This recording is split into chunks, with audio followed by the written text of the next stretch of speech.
चलिए हम लोग पढ़ेंगे एक बहुत ही भौतिक विज्ञान में बहुत महत्वपूर्ण टॉपिक है जिसका नाम है हाइड्रोजन स्पेक्ट्रम। देखो, हाइड्रोजन स्पेक्ट्रम का विधवा जो अध्ययन है उसके बारे में विस्तृत अध्ययन जो है एक बामर नामक वैज्ञानिक ने किया था। बामर नामक वैज्ञानिक ने इस हाइड्रोजन स्पेक्ट्रम के बारे में विधिवत अध्ययन किया और उन्होंने बताया कि हाइड्रोजन स्पेक्ट्रम एक काली पृष्ठ पर खींची गई पृथक पृथक चमकीली रेखाएं होती है। उन्होंने बताया कि हाइड्रोजन जो स्पेक्ट्रम है वह काली पृष्ठभूमि पर खींची गई अलग अलग पृथक पृथक चमकीली रेखाएं होती हैं, जिनका अलग अलग क्या होता है, तरंग दैर्घ्य होता है। इस हाइड्रोजन स्पेक्ट्रम में जो खींची गई चमकीली रेखाएं होती है, इसकी विशेषता ये होती है जब एक सिरे से दूसरे सिरे की ओर जाती है तो इसकी जो है कि बीच की दूरी जो है घटती जाती है। इसकी बीच की दूरी क्या होती है, घटती जाती है। और यहाँ पे इसे हाइड्रोजन स्पेक्ट्रम में जो खींची गई रेखाएं होती है उसे H alpha, H beta, H gamma, H delta H infinite से प्रदर्शित करते हैं। हाइड्रोजन स्पेक्ट्रम के बारे में बामर नामक वैज्ञानिक ने सन 1885 ईस्वी में इन्होंने अध्ययन करके एक तरंगदैर्घ्य के रूप में समीकरण प्रस्तुत किए। जो समीकरण होता है बामर श्रेणी का समीकरण होता है 1/λ बराबर r ब्रैकेट में 1/2 का स्क्वायर माइनस 1/n का स्क्वायर, जहां n बराबर जब 2 है ना तो 3 से स्टार्ट होता है, 3, 4, 5, 6 ऐसा में। तो यहाँ पे उन्होंने बताया कि यह बामर श्रेणी होती है, यह हाइड्रोजन स्पेक्ट्रम के दृश्य भाग में होती है। और उन्होंने बताया कि इसके अदृश्य भाग में भी श्रेणियां होती हैं।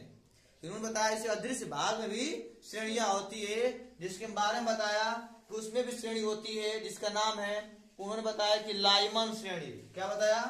लाइमन श्रेणी। बताया कि 5 श्रेणियां होती है। पहला है लाइमन श्रेणी। लाइमन श्रेणी, लाइमन श्रेणी का सूत्र होता है या समीकरण होता है 1/λ बराबर r ब्रैकेट में 1/1 का स्क्वायर माइनस 1/n का स्क्वायर, जहां n बराबर अब 1 है तो 2 से स्टार्ट होगा, 2, 3, 4 डाटा। ठीक है।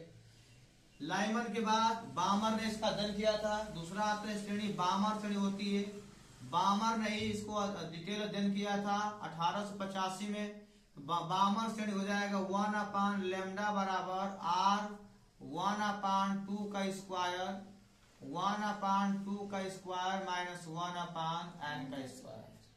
तीसरा आता है लाइमन के बाद बामर आता है पासन श्रेणी आती है। पासन श्रेणी, पासन श्रेणी होता है। पासन कहीं लिखता है, कहीं पासन लिखता है, यहाँ पे पासन ही लिखा हुआ है। ठीक है।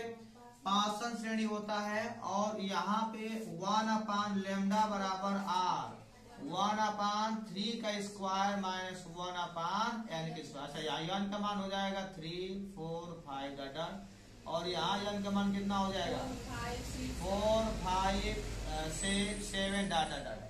ऐसा में देखो, लाइमन श्रेणी हो गया, बामर हो गया, पासन हो गया। इसके बाद चौथा जो श्रेणी आती है, मैं यहाँ कर दे रहा हूँ, चौथा जो श्रेणी आती है हमारी वो है ब्रैकेट श्रेणी। क्या होता है? ब्रैकेट श्रेणी होती है। और ब्रैकेट श्रेणी 1/λ बराबर सूत्र होता है r ब्रैकेट में 1/4 का स्क्वायर माइनस n का स्क्वायर, जहाँ n बराबर कितना हो जाएगा 5, 6, 7 डाटा। लास्ट श्रेणी होती है फुंड श्रेणी। क्या होता है?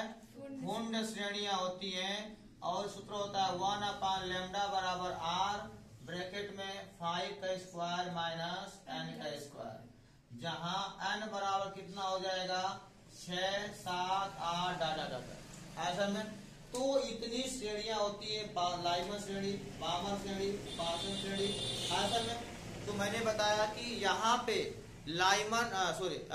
हाइड्रोजन स्पेक्ट्रम का विद्याध्ययन बामर ने किया था। ध्यान सुनिएगा, बामर ने किया था।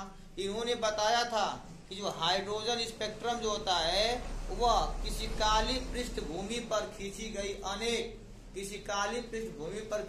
अनेक जो है पृथक पृथक चमकीली रेखाएं होती हैं, जिसे H alpha, H beta, H gamma, H delta और एच इनफाइनाइट प्रदर्शित करते हैं। इसकी विशेषता होती है कि एक सिरा से दूसरे सिरे को जाती है, इसके बीच की दूरी क्या होती है, घटती चली जाती है। ऐसा में 1885 में बामर ने बताया कि इसको बामर श्रेणी को एक समीकरण प्रस्तुत किया। उसके लिए 1/λ इक्वल टू होता है R1/2 का स्क्वायर माइनस 1/n का स्क्वायर, जहाँ n का मान 3, 4, 5, 6, 7 है।